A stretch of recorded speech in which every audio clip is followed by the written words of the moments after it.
Chinese કિચનમાં આપનું સ્વાગત છે। તો આજે આપણે એક નવી રેસીપી લઈને આવ્યા છીએ।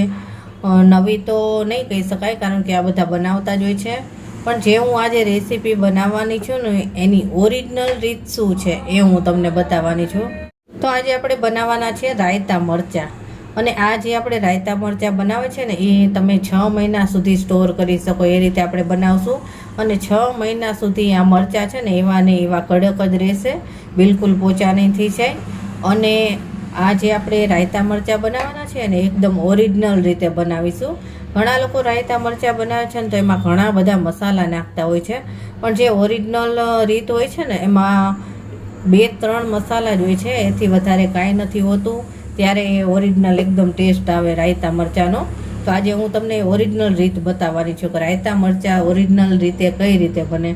તો રાયતા મરચાં બનાવવા માટે મેં 250 ગ્રામ મરચાં લીધા છે, અને મરચાં લેતી વખતે ખાસ એ ધ્યાન રાખવાનું કે મરચાં એકદમ ફ્રેશ હોવા જોઈએ, ક્યાંય પણ ડાઘવાળા કે અથવા પોચા પડી ગયેલા કે કરમાયેલા મરચાં ના હોવા જોઈએ। આ રીતના થોડા કડક છાલવાળા હોય ને એવા મરચાં લેવાના, તો વધારે સરસ રાયતા મરચાં બનશે। જો એકદમ તમે કૂણા મરચાં લેશો ને એકદમ પોચા થઈ જશે, એટલે જ્યારે પણ તમે રાયતા મરચાં બનાવો ને તો આ રીતના મરચાં પસંદ કરવાના, એકદમ લીલા અને કડક છાલવાળા હોય ને થોડા એવા।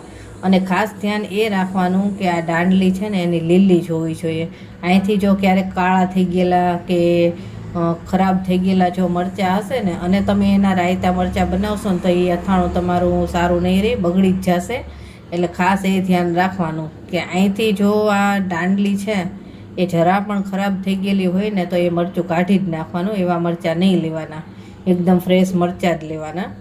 તો સારું, ચાલો આપણે હવે રાયતા મરચાં બનાવવાની શરૂઆત કરી દઈએ। તો સૌથી પહેલાં તો છે ને આપણે આ મરચાંને ધોઈ અને કપડાથી અથવા તો થોડી વાર તડકે રાખી અને એકદમ કોરા કરી લેવાના છે।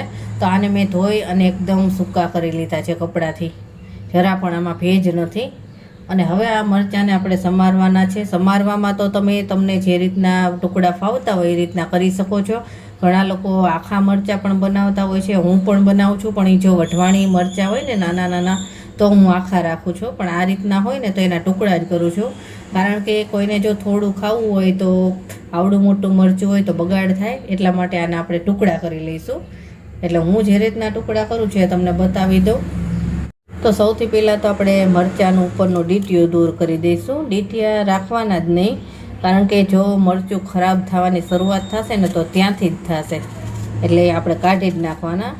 તો આ રીતના આપણે ભાગ કરી લઈશું, અને હવે આના આપણે બહુ મોટી સાઈઝ છે તો 3 ટુકડા કરી લઈશું આ રીતે।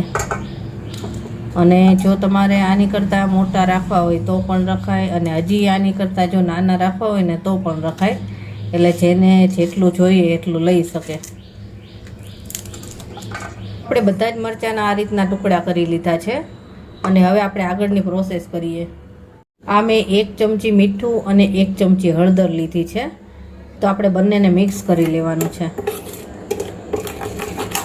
બે સરખા પ્રમાણમાં જ લેવાનું, મીઠું અને હળદર, અને એકદમ સરસ આપણે મિક્સ કરી લઈએ। તો આ મિક્સ થઈ ગયું છે। આ મરચાંને આપણે બાઉલમાં લઈ લઈશું। મેં અત્યારે મરચાંના બી કાઢ્યા નથી, પણ જો તમને ના ફાવતા હોય તો તમે કાઢી શકો છો, પણ હું જ્યારે પણ રાયતા મરચાં બનાવું છું ને તો બી કાઢતી નથી, આ રીતે જ રાખું છું। હવે આપણે હળદર અને મીઠાનું જે મિશ્રણ બનાવ્યું છે ને એ આપણે આમાં નાખી દેવાનું છે, બધું જ નાખી દઈશું। હળદર નાખવાથી મરચાંનો કલર પણ એકદમ સરસ આવશે, અને હળદરના કારણે મરચાં વધારે સમય સુધી તમે સ્ટોર કરી શકશો। આ આપણે બધું જ એકદમ સરસ રીતે મિક્સ કરી લેવાનું છે। બધા જ ભાગમાં હળદર મીઠું લાગી જવું જોઈએ। અને જ્યારે પણ તમે રાયતા મરચાં બનાવો અથવા તો કોઈ પણ અથાણું બનાવો ને ત્યારે એક વાતનું ખાસ ધ્યાન રાખવાનું કે તમે જે કોઈ વાસણનો યુઝ કરો ને એમાંથી કોઈ પણ વાસણ ભેજવાળું ના હોવું જોઈએ, એટલે કે પાણીવાળું ના હોવું જોઈએ। બિલકુલ કોરું કરી નાખેલું કે તડકે તપવેલું વાસણ જ હોવું જોઈએ, એટલે જરા પણ ભેજ નહીં રહે, અને અથાણું કે રાયતા મરચાં તમારે લાંબો સમય સુધી ટકાવી શકશો। તો આ મિક્સ થઈ ગયું છે એકદમ। હવે આને આપણે ઢાંકી દેવાનું છે। અને ઢાંકી અને અડધી કલાક માટે એટલે કે 30 મિનિટ માટે આને આપણે રાખી દેવાનું છે, રેસ્ટ આપીશું. એટલે જે કાંઈ મરચાંનું તીખું પાણી હશે એ બધું નીકળી જશે. રાયતા મરચાં એકદમ સરસ બનશે અને કલર પણ એકદમ સરસ આવી જશે મરચાં. હવે આપણે આના મસાલાની થોડી ઘણી તૈયારી કરી લઈએ. હવે આપણે ખાસ જોવાનું છે કે ઓરિજિનલ જો રાયતા મરચાં બનાવવા હોય તો એમાં શું શું મસાલા આવે. તો આ છે રાઈના કુરિયા. આ રાઈના કુરિયા મેં લીધા છે 50 ગ્રામ. 250 મરચાં છે તો તેની સામે મેં 50 ગ્રામ રાઈના કુરિયા લીધા છે. અને આપણે બીજા કોઈ પણ મેથીના કુરિયા કે ધાણાના કુરિયા કે વરિયાળી એવું કોઈ પણ વસ્તુ આમાં એડ નથી કરવાની, કારણ કે આપણે એકદમ ઓરિજિનલ રાયતા મરચાં બનાવીએ છીએ. તો માત્ર ને માત્ર આ રાઈના કુરિયા જ આવશે. અને હવે આમાં શું એડ કરવાનું છે ને એ તમને બતાવી દઉં. હવે આપણે આમાં 5 ચમચી જેટલી હળદર એડ કરશું. આપણે હળદર મરચાંને જે કાપીને રાખ્યા છે એમાં પણ નાખેલી છે, એટલે આપણે મસાલામાં 5 ચમચી જેટલી હળદર એડ કરવાની છે અને 5 ચમચી જેટલું મીઠું. અને હવે આને મિક્સ કરી લેવાનું છે. તો મિક્સ થઈ ગયું છે એકદમ સરસ રીતે. રાઈના કુરિયા જો તમને ઓછા ફાવતા હોય તો ઓછા પણ નાખી શકો છો, પણ જો થોડાક વધારે હશે તો ખાવાની મજા આવશે. 30 મિનિટ થઈ ગઈ છે અને હવે આપણે મરચાં જોઈ લઈશું. તો આ મરચાંમાંથી જો થોડું થોડું પાણી નીકળ્યું છે. આ રીતે જે એનું પાણી હોય ને એ નીકળવું જોઈએ. અને મરચાંમાં હળદર મીઠું પણ સરસ બેસી ગયું છે.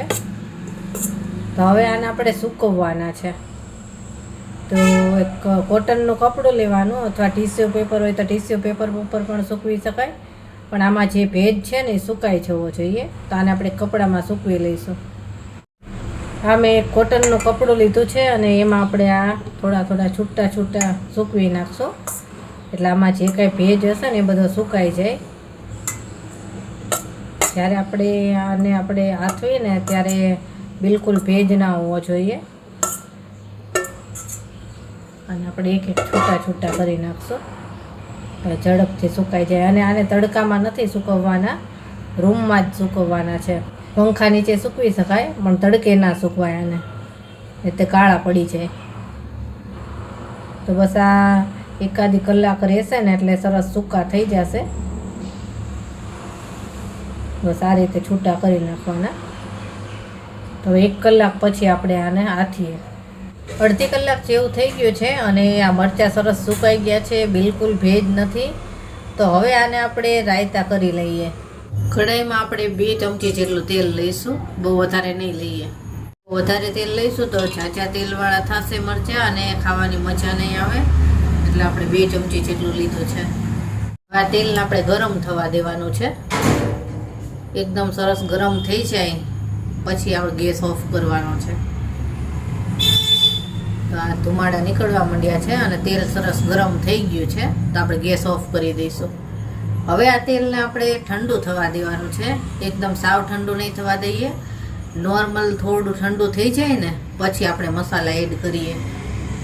તેલ થોડું ઠંડુ થઈ ગયું છે, હવે બહુ ગરમ નથી, તો આપણે એમાં 5 ચમચી જેટલી હિંગ નાખશું. હવે આપણે આ જે મસાલો તૈયાર કરેલો છે ને એ નાખશું, બધું જ નાખી દઈશું. હવે આને આપણે ચમચીથી મિક્સ કરી લઈશું એકદમ સરસ રીતે. આપણે મરચાંમાં પણ હળદર નાખી હતી અને આમાં પણ થોડી હળદર નાખી છે, એટલે સરસ કલર પણ આવશે. જો રાઈના કુરિયા તમારે હજી વધારે નાખવા હોય ને તો નાખી શકાય, બહુ સરસ લાગે. તો આ સરસ મિક્સ થઈ ગયું છે. હવે આપણે આમાં મરચાં નાખી દઈએ. આ મરચાંને આપણે મસાલા સાથે એકદમ સરસ રીતે મિક્સ કરી લેવાના છે. તો મરચાં આપણે સરસ મિક્સ કરી લીધા છે. બધો જ મસાલો અને મરચાં એકદમ સરસ મિક્સ થઈ ગયા છે. અને હવે આમાં આપણે ખટાશ માટે નાખવાનું છે લીંબુ. લીંબુ જરૂરથી નાખવાનું, એટલે લાંબો સમય સુધી બગડશે પણ નહીં અને ખટાશવાળા હશે ને રાયતા મરચાં એટલે ખાવાની મજા આવે. તો અમે અડધું લીંબુ લીધું છે. તમને જો વધારે ખટાશ ફાવતી હોય તો તમે વધારે પણ નાખી શકો. મેં અત્યારે અડધું લીંબુ જ નાખેલું છે. આ 3 થી 4 ટુકડા લીંબુના નાખી દઈશું, એટલે આ જ્યારે રાયતા મરચાં એકદમ સરસ રીતે તૈયાર થઈ જાય ને એટલે લીંબુ પણ સાથે સાથે અથાઈ જશે, એટલે લીંબુ ખાવાની મજા પણ આવે અને રાયતા મરચાં બગડશે પણ નહીં. તો આ બસ હવે રાયતા મરચાં તૈયાર થઈ ગયા છે. અને આ મરચાંને તમે 6 મહિના સુધી એરટાઈટ ડબ્બામાં ભરી અને ફ્રીજમાં રાખો એટલે ક્યારેય બગડશે નહીં. ફ્રીજમાં રાખવાના રાયતા મરચાંને. જો કેવા બન્યા છે, જોઈને જ ખાવાનું મન થઈ જાય ને એવા મરચાં થાય. તો હવે આ મરચાંને આપણે સર્વ કરી લઈશું અને પછી આપણે આને એરટાઈટ ડબ્બીમાં ભરી અને ફ્રીજમાં રાખી દઈશું. તો કેવી લાગી તમને મારી આ રેસીપી? જો તમને મારી આ રેસીપી પસંદ આવી હોય ને તો મારી ચેનલને લાઇક, શેર ને સબસ્ક્રાઈબ જરૂરથી કરી દેજો. અને મેં બીજા પણ 3-4 જાતના રાયતા મરચાંની રેસીપી મૂકેલી છે. ઓઇલ ફ્રી રાયતા મરચાં છે, ઇન્સ્ટન્ટ રાયતા મરચાં છે, એવા બધા અલગ અલગ પ્રકારના મૂકેલા છે. એ પણ તમે જોજો, મજા આવશે. તો સારું, ચાલો ફરી મળીશું નવી રેસીપી સાથે. બાય.